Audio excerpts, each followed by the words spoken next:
देवकी अपने मकान में ही थी। वो एक नौजवान लड़के के साथ एक सलोनी लड़की को देख सिर से पांव तक प्रश्न चिन्ह बन गई। अंगदा और देव कुमार उसके मकान के दरवाजे में खड़े थे। उस समय रात के 11:30 बज रहे थे। देवकी ने जरा कर्कश स्वर में पूछा, आप कौन हैं? आप शायद इस बात पर नाराज हो रही हैं कि आपको इस समय कष्ट दिया, अंगदा ने कहा। हम ये पता करने आए हैं कि मेरी छोटी बहन मीना यहाँ आकर ठहरी थी, वो कहाँ है? मीना? कौन मीना? ओह, क्या आप मीना के नाम आया हुआ कोई पत्र लाए हैं? मेरा मतलब है, उसके नाम आई हुई कोई चीज लाए हैं आप? देवकी ने पूछा, जिसका लहजा बदला हुआ था और वो स्नेह भरी आवाज में बोलने लगी थी। देव कुमार बोला, जी हाँ, हम मीना के नाम आया हुआ एक पत्र लाए हैं। देवकी की उत्सुकता और भी बढ़ गई। वो बोली, आइए, अंदर आ जाइए ना। देव कुमार तुरंत उस मकान में प्रविष्ट हो गया। उसने यह तेजी इस कारण दिखाई थी कि मीना शायद सामने ही बैठी दिख जाए। मीना उस मकान में नहीं थी।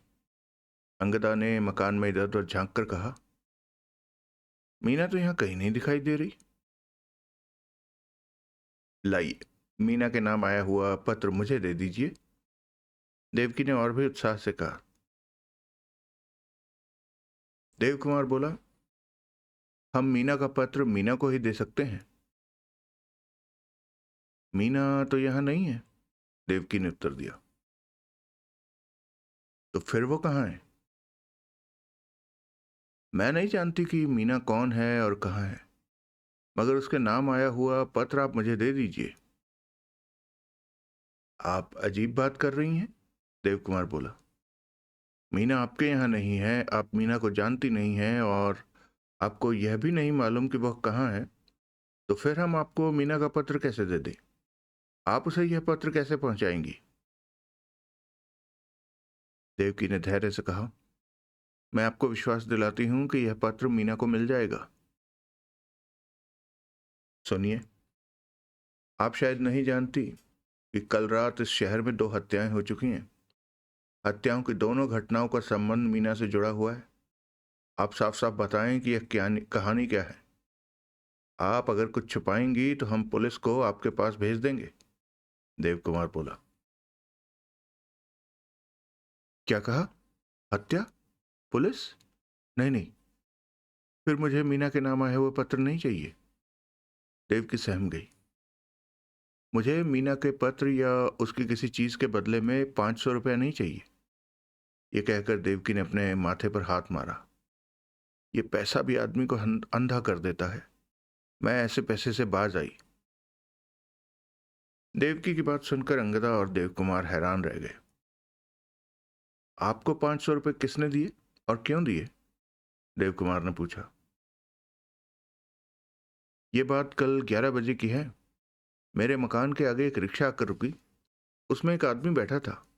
वो भारी भरकम था। उसने काली और सफेद बिंदियों वाला सूट पहन रखा था। आंखों पर उसने काला चश्मा लगा रखा था। दाढ़ी उसकी मेहंदी से रंगी हुई थी। उसने मेरे मकान की ओर देखकर मकान का नंबर पढ़ा और रिक्शा से उतर गया। उसने रिक्शा वाले को हुक्म दिया कि फलों का टोकरा मकान के अंदर रख दे। मैं चकित थी कि वो कौन था।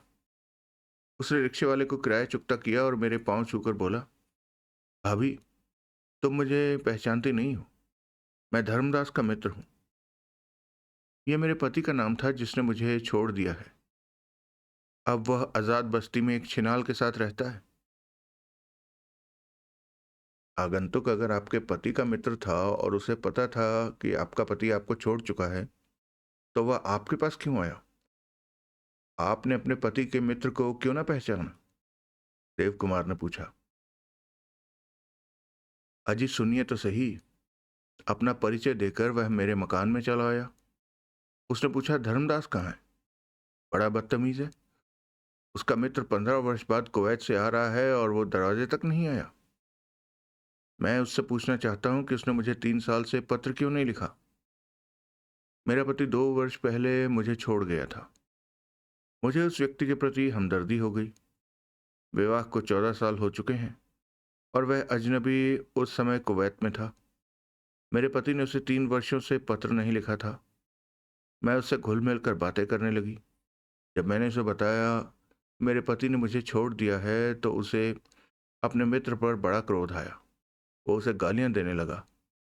स्वाभाविक था कि मेरे मन में उसके प्रति हमदर्दी पैदा हो जाती। आपने उस आदमी का नाम नहीं पूछा? अंगदा ने पूछा। पूछा था। उसने अपना नाम रघुवर दयाल बताया था। देवकी बोली। रघुवर दयाल? देव कुमार के मुंह से निकला। अंगदा भी आंखें फाड़े देवकी को देखती रह गई। मीना के नाम भेजे गए पत्र में जालसाज रघुवर दयाल के बारे में विस्तृत रिपोर्ट थी। उसे जीवित जला दिया गया था। आश्चर्य था कि रघुवर दयाल जीवित कैसे हो गया। देव कुमार बोला। आप रघुवर दयाल से अपनी बातचीत सुनाना जारी रखें। देवकी कहने लगी। वो थोड़ी देर तक मेरे पास बैठा। उसने बताया कि वह कुवैत से अपार धन कमा कर लाया है। उसने मेरी सहायता करनी भी चाहिए और मुझे 500 रुपये दिए। कहने लगा, भाभी, मेरी भतीजी मीना के नाम कोई पत्र या कोई चीज तुम्हारे पते पर आएगी, उसे संभाल कर रख लेना। मैं किसी समय आकर तुमसे ले जाऊंगा और 100 रुपये और दूंगा। मैं रुपए से बाज आई। मुझे मीना का पत्र नहीं चाहिए। रघुवर दास आया तो मैं उसके रुपए लौटा दूंगी और उसे कान से पकड़कर घर से निकाल दूंगी। अंगदा और देव कुमार उस मकान से बाहर निकले तो दोनों का दिमाग चकराया हुआ था। कुछ देर तक वो एक दूसरे से कोई बात न कर पाए। देवकी के मकान के बाहर गली में अंधेरा था। गली उस समय सुनसान पड़ी थी। गली पार करके उन्हें कोई साइकिल रिक्शा लेनी थी। देवकी से मिली जानकारी ने उन्हें आश्चर्य में डाल दिया था। दोनों अपने अपने विचारों में खोए हुए थे। उन्हें जरा भी आभास न हुआ कि कोई उनके पीछे दबे पांव आ रहा है। सहसा किसी ने देव कुमार को पकड़कर अपने कंधे पर चढ़ाया और जोर से गली में फर्श पर पटक दिया। देव कुमार का सिर फर्श से टकराया और वो बेहोश हो गया। इस आकस्मिक हमले से अंगदा इस सीमा तक घबरा गई कि मिनट भर तक भौचक्की खड़ी रह गई। जब उसने चीखने के लिए होंठ खोले तो हमलावर ने उसके सिर पर जोर से मुक्का मारा। अंगदा की आंखों के आगे तारे नाचने लगे। उसके घुटने टेढ़े हो गए और वह भी गिर पड़ी। हमलावर ने पहले अंगदा के पर्स की तलाशी ली, फिर उसके ब्लाउज में हाथ डालकर कुछ टटोला। तुरंत बाद वह देव कुमार की जेबें टटोलने लगा। उसका मनोरथ शायद पूरा हो गया था। वो गली में मुड़ा और तेज तेज कदम उठाने लगा। ठीक इसी समय एक मकान की बत्ती जल उठी। उजाले में हमलावर का चेहरा चमक उठा। उसकी दाढ़ी मेहंदी से रंगी थी। देव कुमार को पहले होश आया। जल्दी जल्दी संभल कर उसने अपनी जेबें टटोली। मीना के नाम आए दोनों पत्र और फोटो वाला लिफाफा हमलावर ले जा चुका था। देव कुमार ने अंगदा को सहारा देकर उठाकर बिठाया। वो भी होश में आ गई। उसके मुंह से पहला वाक्य ये निकला, मीना के नाम पत्र और हमलावर दोनों पत्र भी ले गया और फोटो वाला लिफाफा भी। अब उठिए मिस अंगदा, मैं आपको आपके घर छोड़ आऊं। आपका अकेले जाना ठीक नहीं। आपको घर छोड़ने के बाद मैं मेजर बलवंत से अवश्य मिलूंगा। चाहे रात काफ़ी बीत चुकी है, लेकिन ऐसे मामले में देर करनी नहीं चाहिए। मेजर साहब को सारे तथ्यों की जानकारी देनी होगी। कहकर देव कुमार उठा और अपने कपड़े झाड़ने लगा। अंगदा भी कपड़े झाड़कर उठ खड़ी हुई। उसे उसके मकान तक छोड़कर देव कुमार ने साइकिल रिक्शा ली और होटल रंगशाला की ओर चल पड़ा। उस समय रात के 11:30 बज रहे थे। 12:30 बज रहे थे। होटल रंगशाला के किसी किसी कमरे की बत्ती जल रही थी। देव कुमार रिसेप्शनिस्ट लड़की के पास पहुंचकर बोला, मुझे मेजर बलवंत से मिलना है। उनसे बहुत ही जरूरी काम है। रिसेप्शनिस्ट बोली, इस समय तो मेजर साहब सो रहे होंगे। मैं उन्हें परेशान नहीं कर सकती। देखिए, काम इतना जरूरी है कि इसे सवेरे तक टाला नहीं जा सकता। आपके होटल में जिस सेठ ब्रह्म स्वरूप की हत्या हुई थी, उसका काम, मेरा काम भी उसी हत्याकांड से संबंध रखता है, देव कुमार ने बताया। रिसेप्शनिस्ट लड़की अब सोच में पड़ गई। उसने कहा, आप जरा रुकिए, मैं उनके स्यूट में फ़ोन करके देखती हूँ। और उसने नंबर मिलाया। दूसरी ओर घंटी बजने लगी। सुनील और मालती अपने कमरे में जाग रहे थे। मालती ने कमरे से निकलकर क्रेडल पर से रिसीवर उठाया और बोली, हेलो, यहाँ एक साहब आए हैं और मेजर साहब से मिलना चाहते हैं, रिसेप्शनिस्ट ने बताया। वो कह रहे हैं कि इस होटल में हुए सेठ जी की हत्या के सिलसिले में आए हैं। ओह, जरा ठहरिए, ये कहकर मालती ने मेजर और सोनिया के कमरे की ओर देखा। ठीक उसी क्षण मेजर के कमरे में कुछ हलचल सी हुई तो मेजर दरवाजे में आ खड़ा हुआ। उसने पूछा, क्यों मालती, कौन है? कोई साहब आए हैं और सेठ ब्रह्म स्वरूप की हत्या के केस के बारे में आपसे मिलना चाहते हैं, मालती ने बताया। उन्हें बुला लो, मेजर ने अनुमति दे दी। मालती ने माउथ पीस से हाथ उठाया और रिसेप्शनिस्ट लड़की से बोला, जो भी साहब आए हैं उन्हें ऊपर भेज दीजिए, कहकर मालती ने रिसीवर क्रेडल पर रख दिया। मेजर और मालती सूट के ड्राइंग रूम में आ गए। वो आने वाले की प्रतीक्षा में बैठ गए। आखिर दरवाजे पर दस्तक हुई। मालती ने उठकर दरवाजा खोला। दरवाजे के बाहर एक सजीले युवक को देखकर वो हैरान रह गई। उसने कहा, आ जाइए, मेजर साहब आपका इंतजार कर रहे हैं। देव कुमार ने कमरे में प्रवेश किया और मेजर को हाथ जोड़कर नमस्ते की। वो बोला, आपके यहाँ पहुंचने की खबर मुझे दोपहर को मिली थी। उस समय मैं नहीं जानता था कि आज ही कुछ ऐसी घटनाओं का सामना होगा कि मेरा आपके पास आना इतना जरूरी हो जाएगा। बैठिए, अब बताइए कि आज ऐसी कौन सी घटनाओं का आपको सामना करना पड़ा? मेजर ने यह कहकर पूछा, क्या आप कुछ पिएंगे? अगर संभव हो तो एक प्याला कॉफी मंगा दीजिए। आज की शाम मैंने बड़े तनाव में गुजारी है। पहले मैं आपको अपना परिचय दे दूं। मेरा नाम देव कुमार है और मैं मीना का मंगेतर हूं। मगर मीना ने 10 दिन पहले सगाई तोड़ ली थी। मीना कौन? मेजर ने पूछा और मालती को कॉफी मंगवाने के लिए कहा। मीना वही लड़की है जो रेलवे इंजीनियर केशव चंद्र की हत्या की रात को 7:45 चर्च रोड पर थी। मुझे संदेह हो रहा है कि सेठ ब्रह्मस्वरूप और केशव चंद्र की हत्याओं से मीना का कोई संबंध जरूर है। मीना तब से गायब है। आपके पास क्या प्रमाण है कि मीना का इन हत्याओं से कोई संबंध जरूर था? मेजर ने पूछा। मीना की एक सहेली अंगदा है। मीना ने गायब होने के बाद अंगदा को पत्र लिखा। अंगदा के पास मीना के नाम आया हुआ एक पत्र था। उसमें मशहूर जालसाज रघुवर दयाल के बारे में रिपोर्ट थी। अंगदा को आज दोपहर बाद मीना के नाम एक और लिफाफा मिला। उस लिफाफे में पत्र तो कोई नहीं था, सेठ ब्रह्मस्वरूप की एक फोटो अवश्य थी। क्या वो फोटो और दोनों पत्र आपके पास हैं? मेजर ने पूछा। नहीं, मुझ पर और अंगदा पर हमला हुआ और हमलावर तीनों चीजें लेकर चला गया। इसके बाद देव कुमार ने आदि से लेकर अंत तक सारी राम कहानी सुना दी। मेजर बोला, आपने अच्छा किया कि तुरंत मेरे पास चले आए। ये घटनाएं साधारण नहीं हैं। इतने में बैरा कॉफी ले आया। कॉफी पीते हुए देव कुमार ने पूछा, मेजर साहब, आज की इन घटनाओं के बावजूद मीना से मुझे हार्दिक प्रेम है। मेरा मन कहता है कि मीना किसी गंभीर संकट में है। वह बहुत मासूम लड़की है। मैं तो सोच भी नहीं सकता कि वो इस तरह के स्कैंडलों से जुड़ी होगी। मेरी और अंगदा की राय यह है कि मीना पर कोई दबाव डाल रहा है और पत्र लिखवाकर ऐसा सिद्ध करने की कोशिश कर रहा है कि सेठ ब्रह्मस्वरूप और केशव चंद्र की हत्याओं से उसका संबंध है।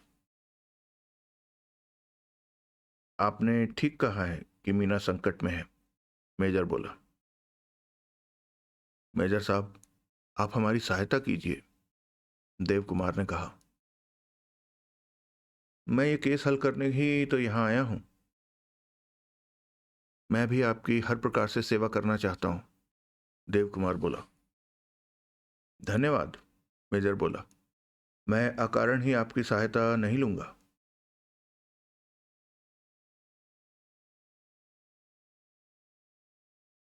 देव कुमार के चले जाने के बाद मेजर ने मालती से कहा, देव कुमार की कहानी ने इस केस पर नया रंग चढ़ा दिया है।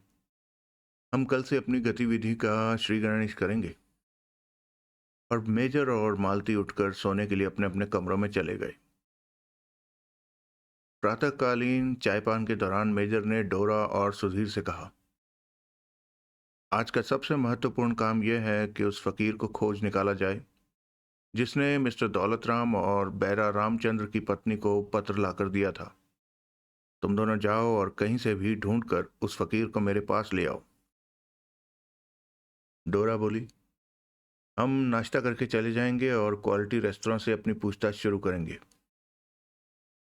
मेजर ने चाय का प्याला खाली करते हुए मालती से कहा, तुम इंस्पेक्टर बख्तावर सिंह को यहां बुलाओ। मालती ने इंस्पेक्टर को फोन किया। इंस्पेक्टर ने आध पौने घंटे में आना स्वीकार कर लिया। इंस्पेक्टर के आने तक मेजर और उसके साथी तैयार हो चुके थे। डोरा और सुधीर अपनी ड्यूटी पर जा चुके थे। इंस्पेक्टर अपने वचन के अनुसार पहुंच गया तो मेजर ने उससे पूछा, प्रोविजनल स्टोरों से आपको कुछ पता चला कि डॉग बिस्किट कौन कौन खरीदता है? यहाँ के किसी भी प्रोविजन स्टोर पर डॉग बिस्किट नहीं बिकते। इन बिस्किटों का यहाँ कोई खरीदार नहीं है, इंस्पेक्टर ने कहा। मेजर के होंठ गोल हो गए। उसने कहा, अच्छा, तो आप मुझे जालसाज रघुवर दयाल के बारे में कुछ बताएं। ओह, आपको रघुवर दयाल का पता कैसे चल गया? उसके बारे में एक नई घटना प्रकाश में आई है। उसे जालसाज इस कारण कहा जाता है कि वो जाली हुंडियां और जाली चेक तैयार किया करता था। असली चीजों की जगह नकली चीजें भी तैयार किया करता था। एक बार वो किसी गोदाम में से असली चीज उठाकर नकली चीज रखने गया था कि गोदाम में आग लग गई। वो उसमें जीवित ही जल मरा। ये भी कहा जाता है कि वो जीवित जलकर मारा गया। तीसरी अफवाह यह भी है कि जली हुई लाश रघुवर दयाल की नहीं थी। उंगलियों की छाप के विशेषज्ञों से इस उंगलियों की छाप के विशेषज्ञों ने इस बात की पुष्टि कर दी है कि लाश रघुवर दयाल की ही थी। एक नई घटना के प्रकाश में यह कहा जा रहा है कि रघुवर दयाल उस गोदाम में जलकर नहीं मरा था। उसे कल इस शहर में देखा गया। और क्या? मेजर ने उत्सुकतावश पूछा। केशव चंद्र के यहाँ जो उंगलियों और कदमों के निशान पाए गए थे, आज उनके साफ साफ चरबे उतरवाए गए तो ये जानकर बड़ा आश्चर्य हुआ कि वो निशान रघुवर दयाल के थे। हैरानी होती है कि एक मुर्दे की उंगलियों के निशान इतने महीनों के बाद कैसे उतर आए, इंस्पेक्टर ने कहा। सोनिया कह उठी, असंभव। जो रघुवर दयाल जल मरा उसकी उंगलियों के निशान कैसे हो सकते हैं? यह तो हो सकता है कि पुलिस को धोखा देने के वास्ते रघुवर दयाल ने स्वयं को मुर्दा सिद्ध कर दिया हो। मेजर बोला, अगर लाश की उंगलियों के निशान रघुवर दयाल की उंगलियों के निशानों से मिल गए थे तो जल मरने वाला निश्चित रूप से रघुवर दयाल था। वो लाश रघुवर दयाल की ही थी। मेरे विचार में कोई नया जालसाज पैदा हो गया है जिसने मुर्दा रघुवर दयाल की जगह ले ली है। इंस्पेक्टर विस्मित रह गया। ओह, क्या आप रघुवर दयाल का हुलिया बता सकते हैं? मेजर ने पूछा। क्यों नहीं। वो भारी भरकम था, काला चश्मा लगाता था। कहते हैं कि वो धूप सहन नहीं कर सकता। धूप में उसे कुछ दिखाई नहीं देता। काला चश्मा लगाकर ही वो धूप के समय देख सकता था। दाढ़ी उसकी मेहंदी से रंगी रहती थी। कल शाम को उसे सती मंदिर रोड के क्षेत्र में देखा गया। आपके कथनानुसार तो यही मानकर चलना होगा कि मुर्दा रघुवर दयाल का हुलिया बनाकर कोई दूसरा जालसाज मैदान में उतर आया है। मेजर ने जब उसे देव कुमार की कहानी सुनाई तो इंस्पेक्टर दंग रह गया। मेजर बोला, इंस्पेक्टर साहब, देव कुमार कल आधी रात के बाद मुझे मिलने आया था। उस समय मैं उससे अधिक सवाल नहीं पूछ सका। आप जाकर पता लगाइए कि वो कौन है, मीना कौन है, क्या काम करती थी, कहाँ रहती थी। मीना की एक सहेली है अंगदा, उससे भी मिलिए। उसके विषय में भी पता लगाइए कि वह कौन है, क्या काम करती है और उससे मिलने वाले कौन लोग हैं। इन निर्देशों को पूरा करने के लिए इंस्पेक्टर चला गया। आपने बड़े विश्वास के साथ कहा था कि केशव चंद्र के कमरे में डॉग बिस्किट के छिलकों से अपराधी की खोज की जा सकती है, सुनील ने पूछा। अगर इस शहर में डॉग बिस्किट नहीं बिकते तो केशव चंद्र के कमरे में कहां से आ गए? क्या वहां कोई किसी दूसरे शहर से लाया था? सुनील 1 महीने की छुट्टी लेकर मेजर के साथ रांची आया था। मेजर बोला, कोई बाहरी आदमी भी हो सकता है। ये कोई बहुत बड़ा शहर नहीं है। सारे शहर में 2-3 ही होटल हैं। होटलों से भी मालूम किया जा सकता है कि वहां कोई ऐसा मेहमान तो आकर नहीं ठहरा जिसके पास बड़ा कुत्ता हो और जो अपने कुत्ते को डॉग बिस्किट खिलाता हो। दूसरी संभावना यह है कि कोई आदमी अपने कुत्ते के वास्ते डॉग बिस्किट बाहर से मंगवाता हो। सुनील, तुम मालती और सोनिया के साथ मिलकर एक काम करो। होटलों में जाकर कुत्ते वालों का पता लगवाओ। इस शहर में डाकखाने भी ज्यादा नहीं होंगे। डाकखानों से भी पता लगाया जा सकता है कि किसी के नाम नियमानुसार पार्सल आदि तो नहीं आता। सोनिया, मालती और सुधीर जाने की तैयारी करने लगे तो डोरा और सुधीर एक फकीर को साथ लिए आ पहुंचे। ये वही फकीर था जो दौलत राम के वास्ते पत्र और बैरा रामचंद्र की पत्नी के वास्ते लिफाफे में 1,000 रुपए लाया था। सुधीर बोला, आप शरफू शाह हैं? मेजर ने कहा, आदाब अर्ज शाह जी। आइए, तशरीफ रखिए। कहिए आपकी क्या सेवा की जाए? शाह ने कहा, फकीर की सबसे बड़ी सेवा है खाना और चरस। न कपड़ा चाहिए न जूता। बस 2 ही चीजें फकीर को खुश रख सकती हैं। तो आपके वास्ते खाना मंगवाया जाए? मेजर ने पूछा और कहा, घबराइए नहीं, बैठ जाइए। फकीर तो भस्म रमाते हैं, फर्श ही अच्छा है। शरफू शाह ने कहा, फकीर खाता भी उसी वक्त है जब उसे भूख लगती है। मेजर उसकी बातों से बड़ा खुश हुआ। शरफू शाह फर्श पर ही बैठ गया और अपने चोगे की जेब से चरस निकालकर हथेलियों पर मसलने लगा। फिर उसने सिगरेट का तंबाकू निकालकर चरस के साथ मसला और तंबाकू फिर सिगरेट में भर दिया। दिया सलाई से सुलगा कर उसने कश लगाए और खांसने लगा। 2 कश लगाकर उसने कहा, सरकार, इस वक्त चाय मंगवा दीजिए।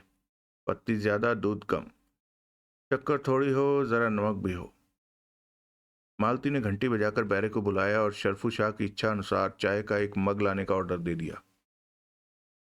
शाह जी, मेजर ने अपनी मतलब की बात छेड़ी, आप जरा याद करके ये बताइए कि आपको 5 रुपए का नोट और चिट्ठी देकर किसने भेजा था कि क्वालिटी रेस्टोरेंट में जाकर दौलत राम को पहुंचा दी जाए? इस सवाल का मैं क्या जवाब दूं? कोई साइकिल रिक्शा पर बैठा हुआ था और रिक्शे वाले ने मुझे 5 रुपए का नोट देकर कहा था कि मैं वो चिट्ठी दौलत राम को दे आऊं। मैं 5 रुपए का नोट देखकर मस्त हो गया था। फकीर को चरस का ही नहीं, उस रुपए का भी सुरूर होता है जिससे उसके कुछ दिन मजे से गुजर सकते हैं। अल्लाह सबका इंतजाम करता है। मैंने रिक्शे की तरफ ध्यान ही नहीं दिया। मैंने रिक्शे की तरफ नहीं देखा। आसमान की देख आसमान की तरफ देखकर अल्लाह का शुक्रिया अदा किया। चिट्ठी लेकर मेरे पैरों में तो जैसे पहिए लग गए थे।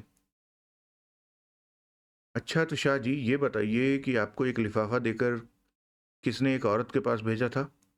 मेजर ने पूछा। सरकार, वो कोई रईस घराने की औरत थी। उसने अपनी साइकिल रिक्शा चौक में रुकवाई थी। मैं आज़ाद बस्ती के चौक में बैठता हूँ। वो औरत मेरे पास आई और उसने मुझे 10 रुपए का नोट के साथ एक लिफाफा दिया। अल्लाह अचानक मुझ पर मेहरबान हो गया था। उस औरत ने कहा कि मैं वो लिफाफा रामचंद्र नाम के शख्स की बीवी रत्ना को दे आऊं। पता भी बता दिया। साहब, 10 रुपए पाकर मैं तो हवा में उड़ने लगा था। सच कहता हूँ हुजूर, मैं चौकड़ियां भरता हुआ रत्ना के पास पहुंच गया। उसका मकान चौक से ज्यादा दूर नहीं था। वो लिफाफा आपको एक औरत ने दिया था? मेजर ने पूछा। इतने में बहरा मग में गाढ़ी और तेज चाय लेकर आ गया। मालती ने वो मग शरफू शाह के हाथ में दे दिया। शाह ने मग में झांक कर देखा और फिर उसे सूंघते हुए बोला, इस होटल वालों को चाय बनाना आता है। फिर चाय का घूंट भरकर और संतुष्टि की सांस लेकर उसने मेजर के सवाल का जवाब देते हुए कहा, सरकार, वो लिफाफा मुझे एक औरत ने ही दिया था। फकीर बन जाने का मतलब ये नहीं होता कि वो मर्द और औरत में कोई भेद ही न रख सके। इस जवाब पर मेजर मुस्कुरा दिया। उसने पूछा, जरा उस औरत का हुलिया बयान कीजिए। सरकार, वो भारी भरकम औरत थी। उसने सफेद साड़ी बांध रखी थी। आंखें गोल और मोटी थी। गर्दन भी बहुत मोटी थी। उसकी 3 ठोड़ियां थी, जैसे तिमंजिले मकान की मंजिल पर मंजिल चढ़ी हुई हो। फकीर की ये उपमा सुनकर सोनिया और सुनील हंस पड़े। क्या कोई और खास बात भी आपने देखी? मेजर ने पूछा। हुजूर, औरत को फकीर ज्यादा गहरी नजर से नहीं देखा करता, शरफुशाह ने कहा। वो गर्मा गर्म चाय पीता गया और मग खाली करके रख दिया। मेजर ने अपनी जेब में से पर्स निकाला और उसमें से 10 रुपए का नोट शाह को देते हुए पूछा, शाह जी, याद कीजिए, साइकिल रिक्शा में भी वही औरत तो नहीं थी जिसने रिक्शे वाले के जरिए आपको चिट्ठी दी थी कि आप उसे दौलत राम तक पहुंचाएं? मैंने एक उचटती हुई नजर रिक्शा पर डाली थी। मेरा अंदाजा है कि उस रिक्शा में औरत नहीं थी, कोई मर्द था। ऐसा जान पड़ता है कि उसकी दाढ़ी भी थी और मेहंदी से रंगी हुई थी। शरफुशाह 10 रुपए के नोट को इस तरह देख रहा था जैसे उसके हाथ में कोहिनूर का हीरा हो। सोनिया के मुंह से निकला, मेहंदी से रंगी दाढ़ी? कहीं वो जालसाज रघुवर दयाल तो नहीं था? मेजर ने शाह जी का शुक्रिया अदा किया और वो आदाब बजा लाता हुआ चला गया। सुनील बोला, एक साइकिल रिक्शा में नया जालसाज रघुवर दयाल था और दूसरी रिक्शा में एक औरत थी जिसकी ठुड्डी 3 मंजिला थी। मालती बोली, आओ अब चलें। सुनील और सोनिया उसके साथ चल दिए। सुधीर बोला, अगर आप कहें तो हम भी जाकर railway ticket checker Dev Kumar, Meena और उसकी सहेली अंगदा के बारे में कुछ पता लगाएं। बात तो तुमने पते की सुझाई है। ठीक है, जाओ।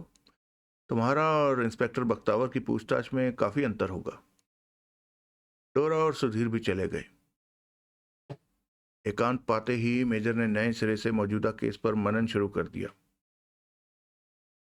उसके आने के बाद घटनाएं इस तेजी से आगे बढ़ गई थी कि केस का रूप ही कुछ नया रंग ले चुका था। अभी वह 10 मिनट ही सोच पाया था कि टेलीफोन की घंटी बज उठी। मेजर ने लपक कर क्रेडल पर से रिसीवर उठा लिया और बोला, मेजर बोल रहा हूं। नमस्कार करता हूं मेजर साहब। मैंने सोचा इस शहर में आपकी मौजूदगी का कुछ लाभ उठा लेना चाहिए। मैं कांतिलाल दया भाई हूं, शीशे और शीशे से बनी हुई वस्तुओं का व्यापारी। यहाँ सर्कुलर रोड पर मेरे मकान का नंबर 216 है। मकान नया है, आप पहचान लेंगे। मैंने बड़े चाव से यह मकान बनवाया है, लेकिन एक अपशकुन बहुत बुरा हुआ। कैसा अपशकुन? मेजर ने पूछा। आप मेरे यहाँ आएंगे तो इतने बड़े जासूस होने पर भी दंग रह जाएंगे। ये पहेली शायद आप भी ना हल कर सकें। मेरे मकान में एक अनहोनी बात हुई है। बात ही कुछ ऐसी हुई है कि कोई भी उस पर विश्वास नहीं कर सकेगा, सेठ कांति लाल दया भाई ने कहा। ऐसी कौन सी अनहोनी बात हो गई? मेजर ने पूछा। आप खुलकर क्यों नहीं बता रहे? क्या इस अनहोनी बात का संबंध केशव चंद्र और सेठ ब्रह्मस्वरूप की हत्या से है? ये तो आप ही पता लगाइए। आइए, मैं आपका इंतजार करूंगा, कहकर सेठ ने फोन संपर्क भंग कर दिया। मेजर सोचने लगा कि संसार में ऐसी कौन सी अनहोनी बात हो सकती है जिसका इशारा सेठ कांतिलाल दया भाई ने किया है।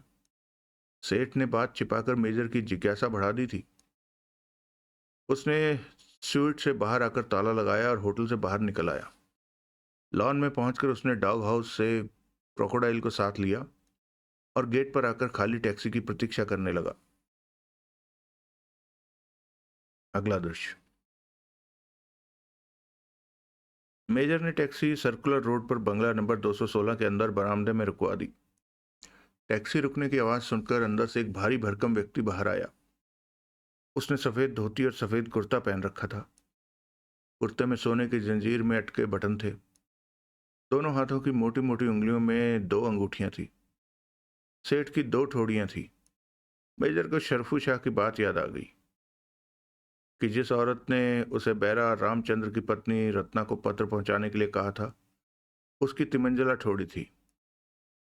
मेजर जब टैक्सी ड्राइवर को किराया चुकाने लगा तो सेठ कांतीलाल दया भाई ने उसका हाथ पकड़कर कहा, मेजर साहब, आपको तो मैंने यहां बुलाया है, किराया मैं चुकाऊंगा। ये कहकर सेठ ने अपने कुर्ते की जेब में हाथ डाला और नोटों की एक मोटी गड्डी निकालकर उसमें से 10 का नोट टैक्सी ड्राइवर के हवाले कर दिया। उसे शेष रेजगारी देने से रोकते हुए सेठ ने विदा कर दिया। सेठ की दृष्टि क्रोकोडाइल पर पड़ी तो वो खिल उठा। उसने इतना सुंदर, स्वच्छ और स्वस्थ कुत्ता कभी न देखा था। मेजर ने पहला प्रश्न पूछा, सेठ जी, मैं एक बार फिर आपसे पूछना चाहता हूं कि आपके यहाँ कौन सी अनहोनी बात हो गई है? आप चलकर अपनी आंखों से देख लीजिए। कहते हुए सेठ ने दरवाजा खोल दिया ताकि मेजर पहले प्रवेश करे। मेजर बलवंत उस आलीशान बंगले में प्रविष्ट हो गया। घर में उसे कोई दूसरा व्यक्ति न दिखाई दिया। शायद परिवार की औरतें पराये पुरुषों से पर्दा करती थी। सेठ ने उसके बराबर आकर कहा, मुझे तो कुछ मालूम नहीं था। रामधन ने मुझे आवाज दी और उसी ने वो चीज देखी। आपको इस मकान में से होकर पिछले लॉन तक पहुंचना होगा। दोनों उस मकान के पिछले लॉन में पहुंच गए। लॉन पर घास का गलीचा सा बिछा हुआ था। लॉन के फव्वारे के पास से होकर एक पगडंडी पर चलने लगे, जिसके दोनों ओर नयनाभिराम हरे भरे पेड़ पौधे लगाए गए थे। पगडंडी पार करके वो 2 सफेद चट्टानों के पास पहुंच गए, जिनके बीच 7 फुट का अंतर था। दोनों चट्टानें ऊपर से एक मेहराब की तरह मिल रही थी। दोनों चट्टानें तराश कर उनमें सीढ़ियां बना दी गई थी। सेठ ने बताया, ये मेहराब मैंने सूर्य पूजन के लिए बनवाई है। बस यहीं आपको वो अनहोनी बात दिखाई देगी। चट्टानों के बीच जो 7 फुट का फासला था, उसमें बड़ी सफाई से एक गड्ढा खोदा गया था। गड्ढे के आसपास मिट्टी का ढेर लगा हुआ था। मेजर और आगे बढ़ा। उसने उस 6-7 फुट गहरे गड्ढे में झांक कर देखा।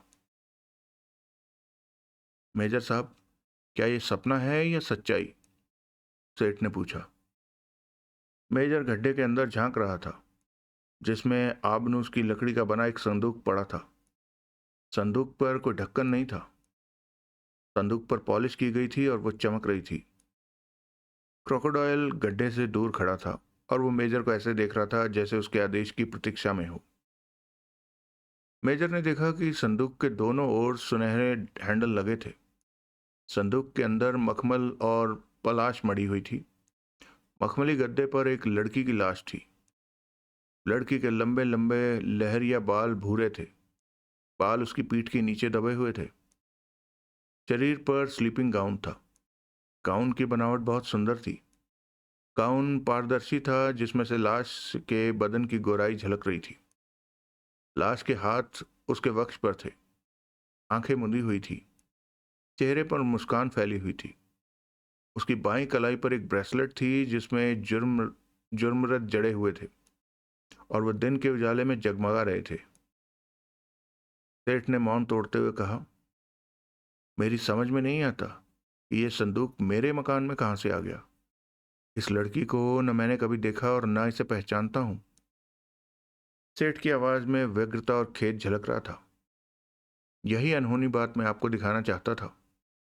आप देख ही रहे हैं कि मेरे मकान की चारदीवारी बहुत ऊंची है। लोहे का गेट है और वह भी बंद है। गेट भी ऊंचा और मजबूत है।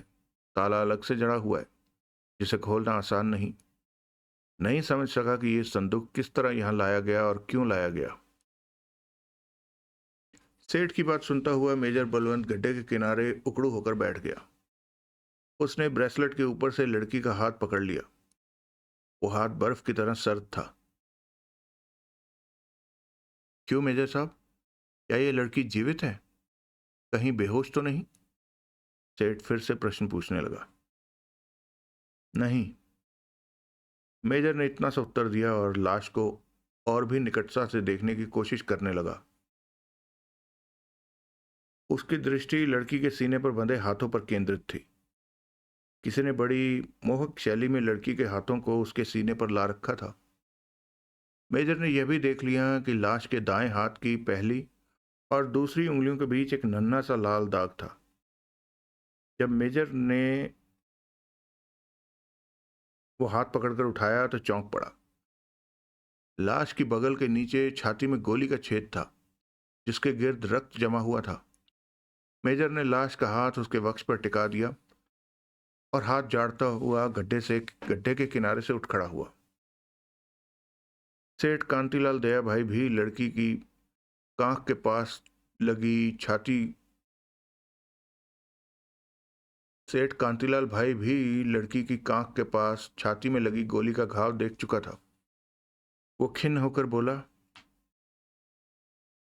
मेजर साहब, मेरे यहाँ लड़की की लाश का पाया जाना सारे शहर में स्कैंडल बन जाएगा। सेठ जी, अच्छी तरह याद कीजिए, आपने पहले भी कभी इस लड़की को देखा है? मेजर ने पूछा। कभी नहीं। कुछ सोचने के बाद मेजर बलवंत दोबारा उस गड्ढे के किनारे पहुंचा। अब वो मखमल और पलाश से मढ़े हुए संदूक पर ध्यान देने लगा। संदूक 2.5 फुट चौड़ा था और 6 फुट लंबा।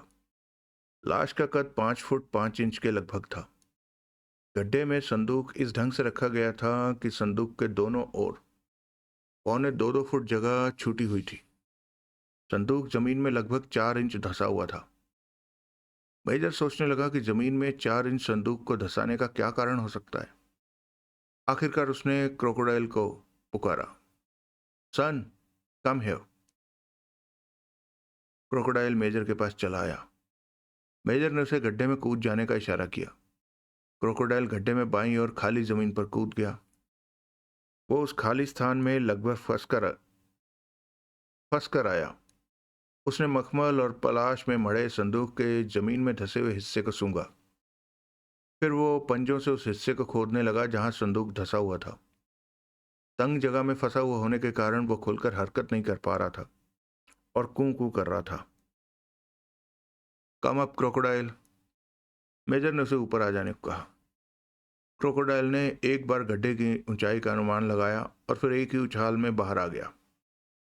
मेजर समझ चुका था कि कुत्ते ने संदूक में धंसे हुए हिस्से में पंजे क्यों मारे। उसने सेठ से कहा, आपके यहाँ कोई रस्सा हो तो लाइए और अपने नौकरों को भी बुलवा लीजिए। मैं यहीं आपका इंतजार करता हूं। सेठ अपने मकान में चला गया। वो अपने दोनों नौकरों को साथ ले आया। एक नौकर ने मोटा और मजबूत रस्सा उठा रखा था। मेजर ने सेठ के नौकरों से कहा, यह रस्सा संदूक के दोनों कुंडों में फंसा दो और संदूक को गड्ढे से बाहर निकाल लो। सेठ ने उन दोनों नौकरों में से वही एक सेठ के उन दोनों नौकरों में से वही रामधन था जिसने संदूक में पड़ी लाश की सूचना सेठ को दी थी। रामधन होशियार नौकर था। उसने गड्ढे के किनारे झुककर बारी बारी से दोनों हैंडलों में रस्सा बांध दिया। मेजर और सेठ ने नौकरों की सहायता की और गड्ढे में से संदूक निकालकर एक और रख दिया गया। क्रोकोडाइल ने मेजर का इशारा पाते ही गड्ढे में छलांग लगा दी। उसने जमीन का वो हिस्सा जल्दी जल्दी खोदना शुरू किया जहां संदूक 4 इंच धंसा हुआ था। उसके पंजे मशीन की तरह चल रहे थे।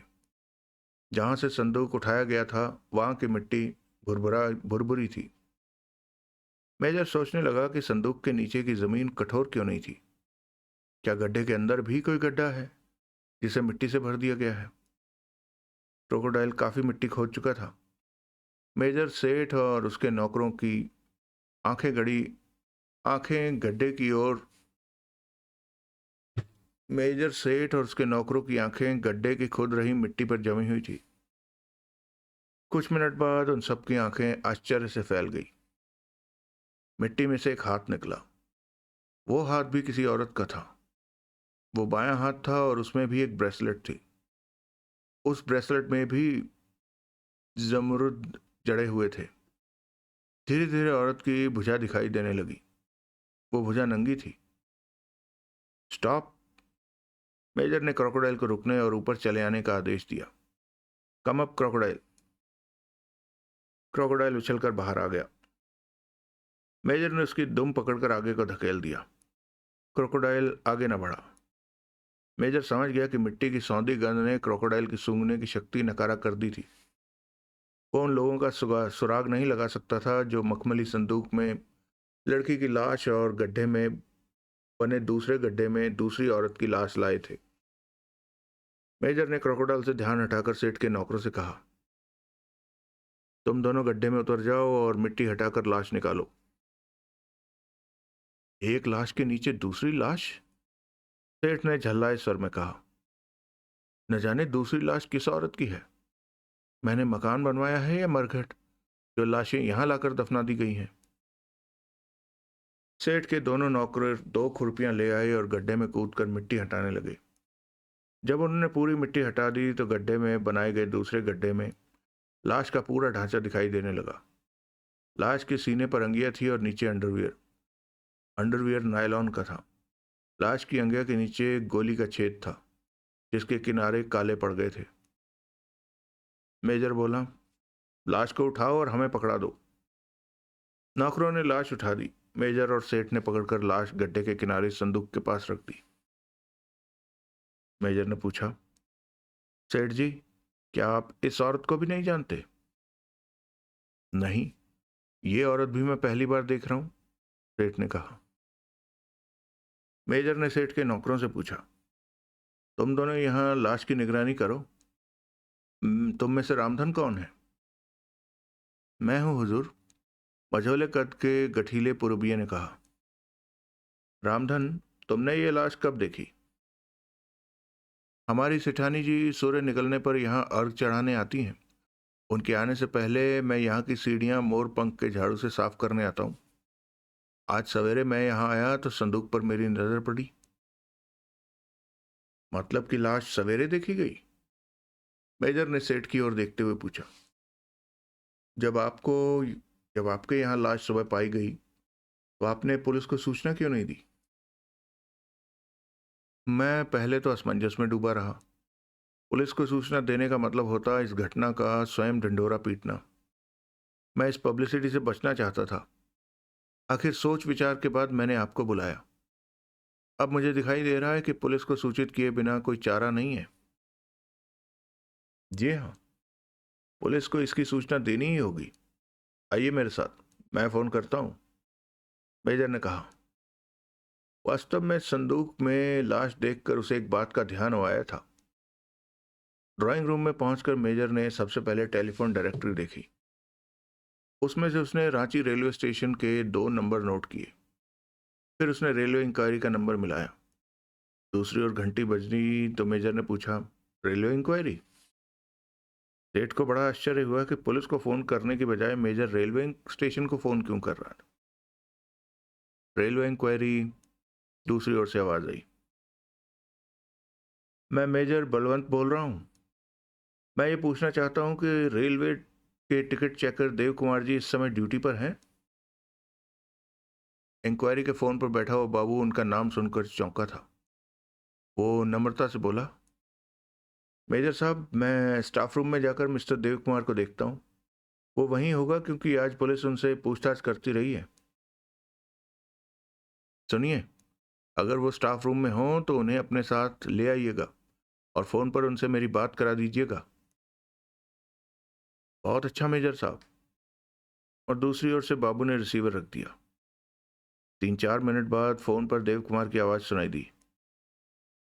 मेजर साहब, आपने मुझे याद किया? क्या बात है?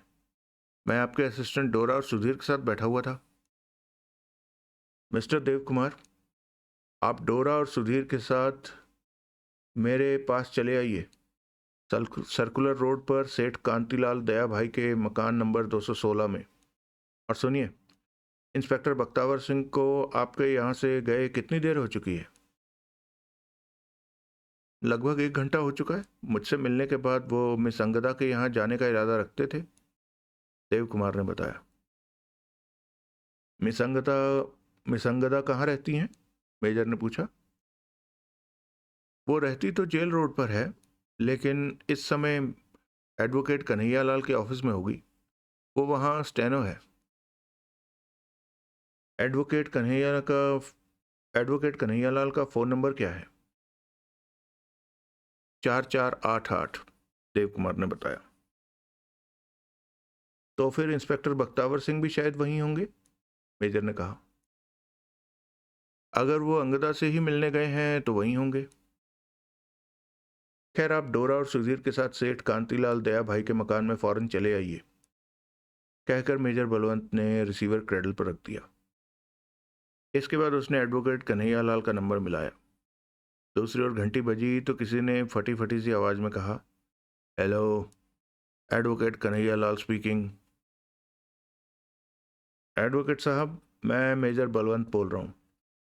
क्या इंस्पेक्टर बख्तावर सिंह इस समय आपके पास बैठे हैं? अरे आप? हाँ, इंस्पेक्टर साहब मिस अंगदा से कुछ पूछताछ कर रहे हैं। ज़रा उन्हें फ़ोन पर बुलवा दीजिए।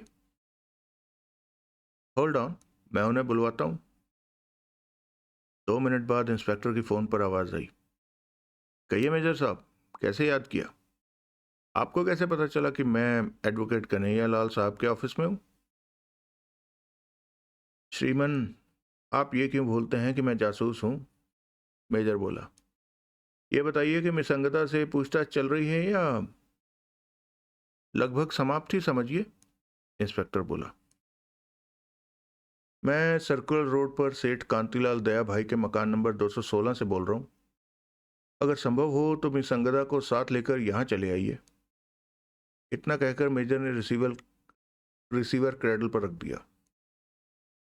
सेठ के साथ मेजर ड्राइंग रूम में ही बैठा रहा। आधे घंटे बाद इंस्पेक्टर बख्तावर, अंगदा, डोरा, सुधीर और देव कुमार आगे पीछे आ पहुंचे। मेजर उन्हें मकान के पीछे लॉन में सूर्य पूजन के स्थल पर ले आया। मेजर ने देव कुमार की बाह में बाह पिरो दी और उसे गड्ढे के किनारे ले आया, जहां 2 लाशें पड़ी थी। देव कुमार ने अपनी आंखों पर हाथ रख लिया और चीख पड़ा, मीना, मीना। अंगदा ने भी रुआसी आवाज में चीखते हुए कहा, मीना। अरे, मिसेस राधा बजाज भी गई? मेजर मुस्कुरा दिया। वो इस कारण मुस्कुराया कि उसका अनुमान सही निकला। उसने देव कुमार को इस वास्ते बुलवाया था कि मखमली संदूक में उसे मीना की लाश का संदेह हुआ था, क्योंकि देव कुमार के कथनानुसार वो खतरे में थी और उसकी मंगेतर थी। मिस अंगदा, आपने मिसेस राधा बजाज का नाम लिया है। ये कौन है? मेजर ने पूछा। ये मिस मीना के बॉस की पत्नी है, देव कुमार ने बताया। मीना का बॉस? मेजर को आश्चर्य हुआ। जी हाँ, फौजी ठेकेदार जमनानंद बजाज की ये निजी सचिव थी। इंस्पेक्टर अपनी जगह हैरान था। वो बोला, ये सब हो क्या रहा है? इतने लोग मौत के घाट क्यों उतारे जा रहे हैं? अभी तो इस केस के सिर पैर का ही पता नहीं लग रहा। ये केस शुरू से ही बड़ा पेचदार रहा है, मेजर ने कहा। इंस्पेक्टर से लाशें मिलने की कहानी पूछने के बाद कहा, ये लाशें यहां लाई कैसे गईं? आइए, पता लगाते हैं, कहकर मेजर चारदीवारी की ओर बढ़ा। सूर्य पुल के सामने की चारदीवारी के पास उसने 2 गोल गोल छेद देखे। दोनों छेद लगभग 1 फुट गहरे थे। फिर उसने सेठ को पुकार कर पूछा, सेठ जी, जरा सामने वाला फलादी गेट खुलवा दीजिए। सेठ ने आगे नौकर को हुक्म सुना दिया, रामधन, ये गेट खोल दो। रामधन ने चाबी लाकर गेट का ताला खोल दिया। वो सब मेजर के पीछे पीछे गेट के बाहर निकल आए। चारदीवारी के पीछे भी एक गोल छेद था और वह भी 1 फुट गहरा था। मेजर के होंठ गोल हो गए और वो सीटी बजाने लगा। डोरा और सुधीर मेजर को ताकने लगे। डोरा बोली, शायद आप समझ गए हैं कि मकान में लाशें कैसे पहुंचाई गई। हाँ डोरा, पहले यहाँ एक चरखी लाई गई जिस पर लोहे का पतला रस्सा लिपटा हुआ था। सामने एक खूंटा गड़ा गया। लाशें यहाँ 3-4 आदमी लाए थे। खूंटा गाड़ कर चरखी से रस्सा खींचा गया। एक आदमी ने दूसरे आदमी के कंधे पर चढ़कर गेट की सलाखों में रस्से को लपेट देकर बांधा। फिर उस रस्से के सहारे खड़ा होकर वो गेट के ऊपर वाली सलाख पर से अंदर कूद गया। अंदर कूदने से पहले उसने लोहे का रस्सा खींचकर अंदर की ओर फेंका और खाली चरखी खींचकर अंदर घसीट ली। एक हथौड़ा और 2 खूंटे फौलादी रस्से से बांध दिए गए। जो आदमी चारदीवारी के अंदर आया था उसने खूंटे गाड़कर रस्सी वाले चरखी उनसे बांध दी। रस्से को दोबारा चारदीवारी के पीछे फेंक दिया गया। शेष रस्सा चरखी पर लिपटता रहा। वो तो ठीक है, मगर 2 लाशें कैसे चारदीवारी में लाई गई? इंस्पेक्टर ने पूछा। चरखी की सहायता से दोनों लाशों को चारदीवारी के ऊपर से लाना क्या कठिन है, मेजर ने बताया। संदूक में पहले मीना की लाश रखी गई, फिर राधा की लाश मीना की लाश पर रख दी गई। मूंज किए रस्से के सहारे लाशें बांध दी गई। संदूक के गिर्द फौलादी रस्सा लपेटकर चरखी की सहायता से अकेला आदमी भी आसानी से खींच सकता था। ओह, ये बातें आप ही समझ सकते हैं, इंस्पेक्टर ने कहा। फिर फौलादी रस्से की सहायता से दूसरे लोग भी चारदीवारी के ऊपर से अंदर आ गए। उन्होंने पूजा स्थल के नीचे गड्ढा खोदा। पहले मिसेस राधा बजाज की लाश दफनाई गई।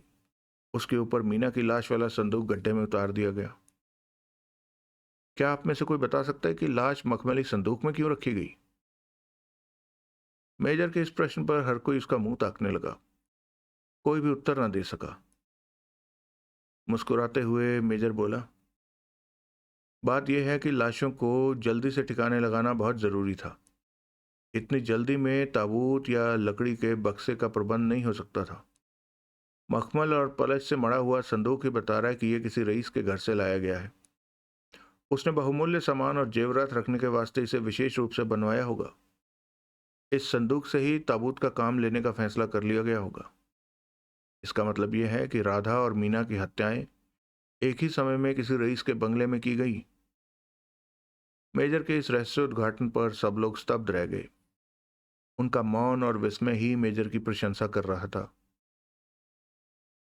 अब एक टेढ़ा सवाल ये उठता है कि सेठ कांतिलाल दया भाई के मकान को ही लाशें ठिकाने लगाने के वास्ते क्यों चुना गया? इस सवाल का जवाब सेठ जी ही दे सकते हैं। मेजर ने अंतिम वाक्य सेठ की ओर देखते हुए कहा।